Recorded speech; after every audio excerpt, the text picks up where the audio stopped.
Hi, welcome back to the Propsmith channel. I'm Sean McBee, and this week I want to take a little break from our prop collecting primer series and talk to you about this excellent prop replica I have here. That's right, this week I want to talk to you about the Doctor's psychic paper. So what I have here is the psychic paper from Doctor Who as used from the first season in 2005 by Christopher Eccleston all the way through Jodie Whittaker's Doctor. There was a little while where Matt Smith used something different, but for the most part, it was this guy.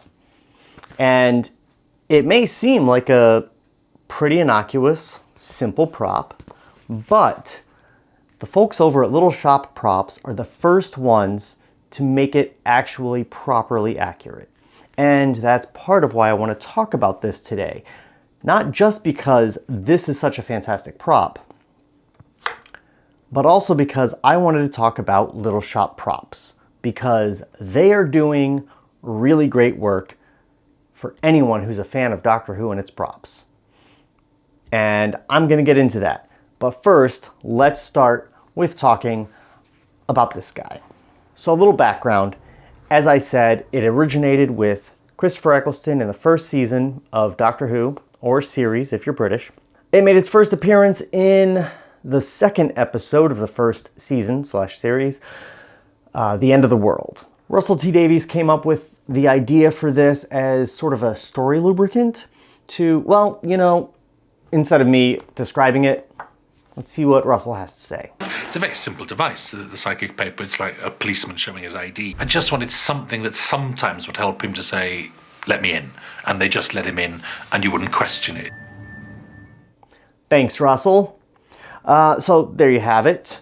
Just a quick get into places device, and it's stayed through the series all this time. It's a very handy thing. Sometimes it gets used slightly stupidly, like I don't think that buses in the UK have brains that can react to psychicness, so I don't know why it worked in lieu of an Oyster card, but you know, it's Doctor Who. Sometimes we just roll with it. Now, as simple a prop as this appears to be, believe it or not, there weren't any full-on accurate replicas until very recently. This is the only one that I'm aware of, in fact. So let me talk a little bit about the history. Basically, the original prop was a UK driving license holder. This is actually the front of it, and you can see that it's got all of this stuff pressed into it. United Kingdom, UK, driving license, then a bunch of other languages, and European Communities Edition. Here's what the original looked like. You see it's stamped in with silver ink, and it's got metal corners there. And on the inside, it's got a pocket for an insurance card, and it says insurance. So the prop team took off those metal corners, rubbed out the ink to leave just the indentation behind so it wasn't quite so visible. And then on the inside, they just did a 45-degree angle cut to get rid of the part that said insurance, while leaving a little useful pocket there. And they also cut away some other bits to make the main window more visible. And that all also revealed this herringbone lining, which is actually quite beautiful. All of these details, especially these stamped letters, you don't see on the show very often. And when you do, it's very fleeting. The best example we get is a shot of Graham holding the psychic paper in 13's season with Jodie Whittaker, which is very recent. So the guys over at Little Shop Props were able to get their hands on one of these original driving license holders, and using a mix of that and some high-resolution images from the original prop, were able to recreate this. So if you look very closely at the inside here, you'll see that they didn't just say, okay, we're gonna replicate this as it appeared on screen. They appear to have actually recreated the wallet as it originally was. and then cut away the excess leather, just the way the props team did. So you have what isn't a finished line here or around the edge here, but actually something that's been cut away with a blade. And when you look really closely, you can see that there's a handmade sort of feeling to it. And while this isn't as old and janky and beat up as the prop was, you know, maybe I'll just stick it in my back pocket and carry it around for a while and it'll get there. It's an amazing replica for all that. It also comes with some of these insert cards. Ward 26. The library, come as soon as you can. X. Kisses. Please come.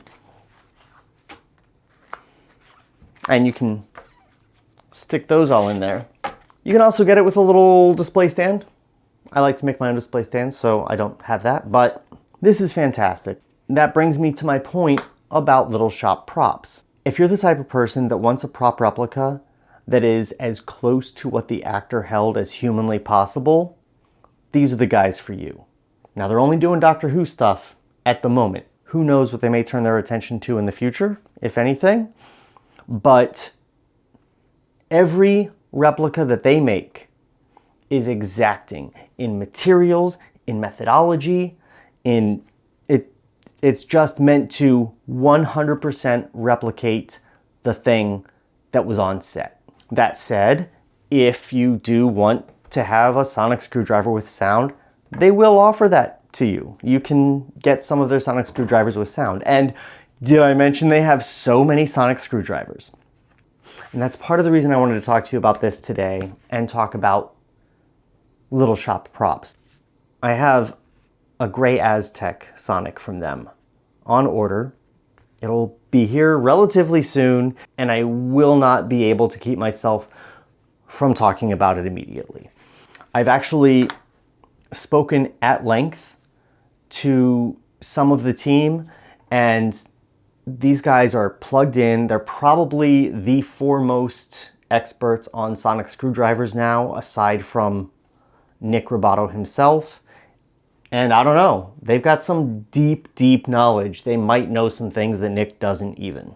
These guys are not paying me to talk them up. I paid full price for this. It was actually ordering this is what got me talking to them in the first place. And I paid full price for my sonic screwdriver that I'm eagerly awaiting. I always regretted not getting the Celestial Toy Store one when I had the chance, and now I don't regret that at all because I'm pretty sure theirs is much better. I will say, if you're a Doctor Who fan and you like the props on Doctor Who, go to littleshopprops.com.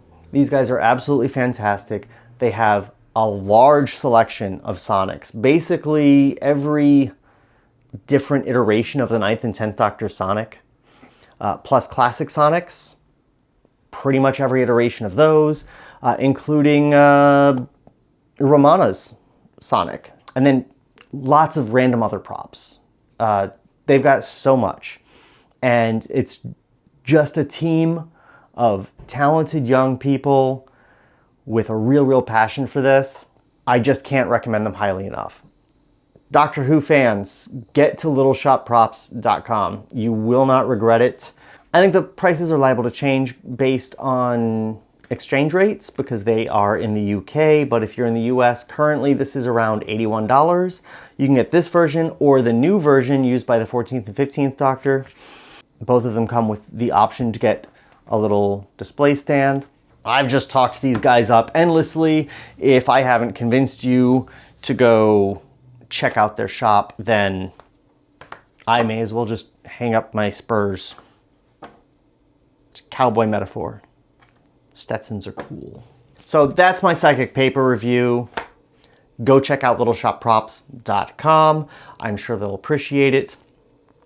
And not sure what we're doing next week. Maybe back to the prop collecting primer series. Maybe something else. We'll see. Actually, yeah, let's make it a mystery. You have to come back next week to find out. Why don't you watch one of my other videos? Because you know what? If you click on one of my other videos after watching this one, that really helps me get discovered by the algorithm. They're like, oh, that dude clicked on 2. Let's show more people his videos. That really helps. You could also subscribe and hit the little bell to get notified. This isn't your first day on YouTube, right? I mean, you know how to do this stuff. You know how to YouTube. Do the YouTube stuff for me because you like me, right? Or if you don't like me, you like this stuff, right? That's cool. So, help a brother out. We'll see you next week and every week thereafter, forever.